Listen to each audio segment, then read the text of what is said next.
tout porte à croire que les États-Unis sont aujourd'hui en déclin. Mais le déclin politique est un choix. Le néoconservatisme américain est un mouvement de pensée qui naît en fait à la fin des années 60 et au début des années 70 aux États-Unis et qui en fait va essayer d'influencer la politique étrangère américaine mais aussi la politique intérieure du pays.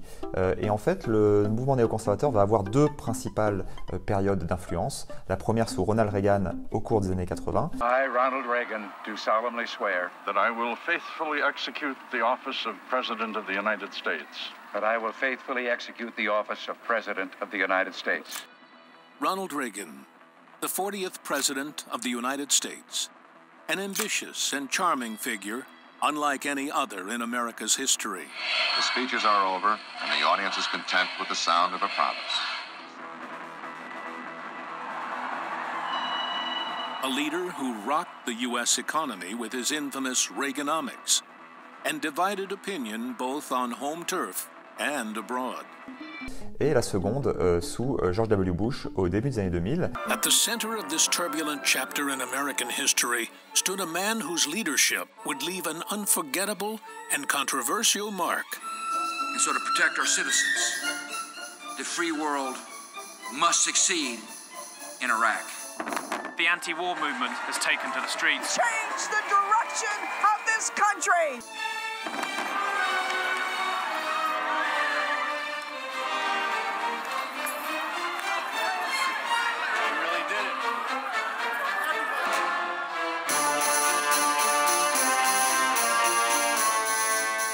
Et le mouvement néoconservateur va être particulièrement influent lors des interventions en Afghanistan en 2001 et en Irak en 2003. Décidé à en découdre et galvanisé par une foule tout acquise à sa cause.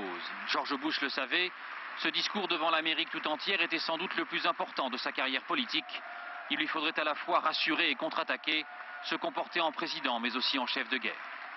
Our grief has turned to anger. Notre peine s'est transformée en colère et notre colère en détermination. Que nous livrions nos ennemis à la justice ou que nous fassions justice nous-mêmes, justice sera faite. Le néoconservatisme est porteur d'une idéologie qui s'incarne en politique intérieure et en politique étrangère. D'une manière générale, on distingue 4 grands principes constitutifs donc, de la pensée néoconservatrice, 2 en politique intérieure et 2 en politique étrangère. Tout d'abord, les néoconservateurs sont méfiants, voire critiques vis-à-vis de l'intervention de l'État dans l'économie, dans la société globalement. C'est le premier principe. Deuxièmement, les néoconservateurs défendent une vision plutôt traditionnelle des valeurs, de la culture américaine. Even so, the family today remains the fundamental unit of American life. But statistics show that it has lost ground, and I don't believe there's much doubt that the American family could be and should be much, much stronger. Ils sont attachés donc à un socle de valeurs qu'ils estiment fondamentales pour la réussite de la démocratie américaine. Troisième principe, cette fois en politique étrangère, les néoconservateurs poursuivent des finalités idéalistes, c'est-à-dire qu'ils veulent promouvoir la démocratie et les droits de l'homme, ils veulent une Amérique active dans le monde, au service donc des idéaux démocratiques, libéraux. Mais tout ça à travers, et c'est le quatrième principe, à travers une politique de puissance, une vision plutôt réaliste des rapports de force. Pour eux, seul compte donc la puissance, la capacité pour la puissance américaine de faire usage de sa force. Et ils défendent aussi une vision très critique vis-à-vis de l'internationalisme libéral, du multilatéralisme, et donc c'est vrai, défendre une forme de multilatéralisme instrumental, oui pour certaines institutions internationales, à condition qu'ils servent les intérêts américains. Alors que reste-t-il des néoconservateurs aujourd'hui ? Le néoconservatisme est en crise depuis la fin des années George W. Bush et c'est vrai que les membres du courant ont été relativement marginalisés sous Barack Obama et encore sous Donald Trump. D'ailleurs, pendant les années Trump, les néoconservateurs ont nourri une critique acerbe de la présidence américaine. Ils ont considéré que les États-Unis affichaient ouvertement un désengagement des affaires du monde et donc cette vision s'opposait complètement à leur idéologie. I came in and took a very hard position. And you know what? Now we have this great relationship, and let's see what happens. We're going to have another meeting. Chairman Kim would like to have another meeting. We'll have a meeting. I was really being tough, and so was he. And we would go back and forth, and then we fell in love. Okay? No, really. He wrote me beautiful letters, and they're great letters. We fell in love.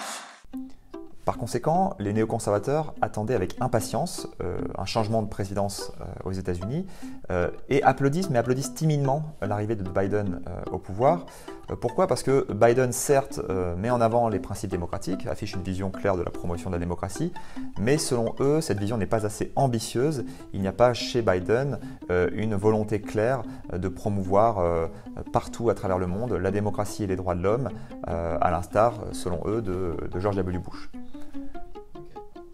Les États-Unis sont à un moment très important de leur histoire, puisque nous avons aujourd'hui l'émergence de grandes puissances qui viennent directement concurrencer l'hégémonie américaine, une hégémonie qui vacille déjà depuis plusieurs années.